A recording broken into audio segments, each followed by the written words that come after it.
Assalamualaikum warahmatullahi wabarakatuh. Jumpa lagi dengan kami di Yanura Channel, yang membahas seputar informasi honorer, dan ASN. Dengan tema kali ini yaitu, Selamat, tenaga honorer yang tercatat di database BKN langsung diangkat jadi ASN 2023 tanpa tes. Tapi sebelum lanjut, untuk rekan-rekan yang baru menemukan channel ini, jangan lupa dukung kami dengan cara menekan tombol subscribe dan nyalakan notifikasinya, agar setiap kami mengupload video terbaru rekan-rekan tidak ketinggalan. Untuk itu, langsung saja kita simak informasinya. Kabar gembira bagi tenaga honorer yang namanya tercatat di database BKN akan langsung diangkat menjadi ASN PPPK atau PNS di tahun 2023. Menpan RB akan mengangkat tenaga honorer yang terdata di Badan Kepegawaian Negara atau BKN tahun 2023. Penantian panjang tenaga honorer akhirnya terjawab. Siap-siap jadi ASN tanpa seleksi minimal PPPK, bahkan tak menutup kemungkinan bisa PNS.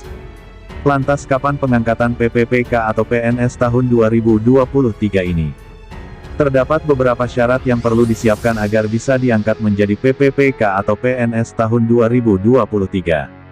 Sebelumnya, BKN telah melakukan pendataan tenaga ASN, lebih besar dari non-ASN atau tenaga honorer di Indonesia pada tahun 2022. Di mana pendataan ASN, lebih besar dari non-ASN ini merupakan tindak lanjut dari berlakunya Peraturan Pemerintah Nomor 49 Tahun 2018 tentang Manajemen PPPK yang mewajibkan status kepegawaian di lingkungan instansi pemerintah, yang terdiri dari dua jenis kepegawaian yaitu PNS dan PPPK sampai dengan tanggal 28 November tahun 2023. Anggota Komisi 6 DPR Rieke Diah Pitaloka meminta pemerintah mempertimbangkan masa pengabdian honorer dalam proses rekrutmen PPPK dan CPNS. Kami mendesak rekrutmen PPPK yang berkeadilan dengan memperhitungkan masa kerja ini bukan tuntutan yang berlebihan, ujar Rieke dalam keterangan tertulis yang diterima di Jakarta pada hari Kamis lalu.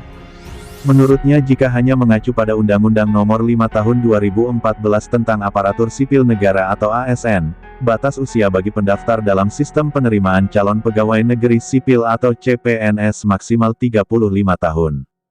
Sementara jumlah honorer yang berusia di atas 35 tahun sangat banyak bahkan sebagian memiliki masa kerja selama bertahun-tahun. Mulai dari guru, tenaga kesehatan, tenaga infrastruktur dan penyuluh berjuang pada usia di atas 35 tahun dengan menghitung masa pengabdian. Jadi bukan sesuatu yang tidak mungkin melainkan sesuatu yang mungkin kita cari solusi tanpa merevisi Undang-Undang ASN, saya kira bisa, ujar Rieke. Selain mempertimbangkan masa pengabdian, Rieke pun meminta Menpan RB Abdullah Azwar Anas, Menkumham Lauli, Mendagri Tito Karnavian, Sekretaris Kabinet Pramono Agung dan Menteri Keuangan Sri Mulyani untuk memberikan jaminan hari tua dan pensiun untuk pegawai ASN, lebih besar dari non-ASN atau PPPK. Terkait dua permasalahan tersebut Rieke sudah menyampaikan surat resmi kepada para menteri terkait. Rieke mengaku yakin bahwa Presiden Joko Widodo dan jajaran kementerian atau lembaga tidak hanya bekerja dengan rasionalitas tetapi juga dengan hati.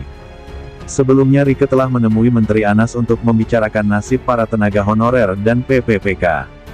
Ia mengatakan alasannya memperjuangkan nasib tenaga honorer dan PPPK didasarkan pada keluhan para honorer dan PPPK yang dia dengar dalam kunjungan kerja sebagai anggota DPR RI beberapa waktu yang lalu. Apa saja syarat pendataan tenaga ASN, lebih besar dari non-ASN masih aktif bekerja di instansi. Pendaftar ASN, lebih besar dari non-ASN mendapatkan honorarium dengan mekanisme pembayaran langsung yang berasal dari APBN untuk instansi pusat dan APBD untuk instansi daerah dan bukan melalui mekanisme pengadaan barang dan jasa, baik individu maupun pihak ketiga. Kemudian diangkat paling rendah oleh pimpinan unit kerja dan telah bekerja paling singkat 1 tahun pada tanggal 31 Desember tahun 2021. Setiap persyaratan ini harus dipenuhi dalam pendataan non-ASN. Demikian informasi mengenai Selamat, tenaga honorer yang tercatat di database BKN langsung diangkat jadi ASN 2023 tanpa tes, yang kami lansir dari unews.id. Semoga bermanfaat, terima kasih.